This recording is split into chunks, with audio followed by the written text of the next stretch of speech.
غدا المنتخب الجزائري غادي يلعب في المغرب، ولكن خاصك تعرف حاجه واحده، قسما بالله انا مصدوم. المنتخب الجزائري كما سمعتي غدا غادي يلعب في المغرب في الدار البيضاء كازابلانكا ضد المنتخب الغيني. غينيا كما كتعرفوا غينيا حاليا حتى هي باقا لاعبه على الدوزيام بلاص اللي غتقدر تلعب فيها البراج. الجزائر الا ربحات غدا صافي نسبه كبيره انها دازت.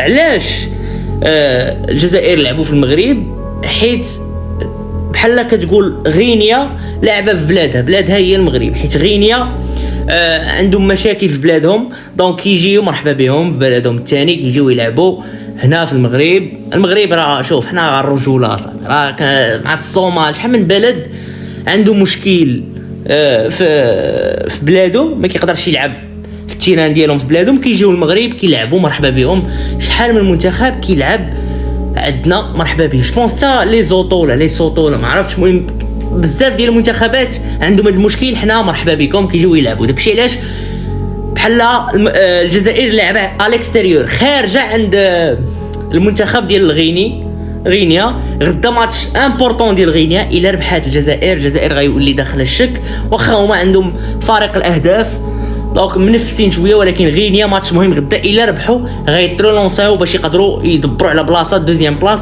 باش يلعبوا البراج باش يدوزوا لكاس العالم.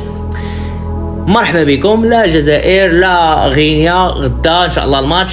قولوا لي في لي كومونتير شكون اللي غيمشي غدا يتفرج، واش نتوما مع اين فريق غدا، شكون غتشجعوا الدراري. نشوفكم في لي كومونتير، قولوا لي شكون غتشجعوا غدا، وهادشي اللي كاين. بون ماتش، نقدر غدا نتحرك التيران الله اعلم. السلام عليكم.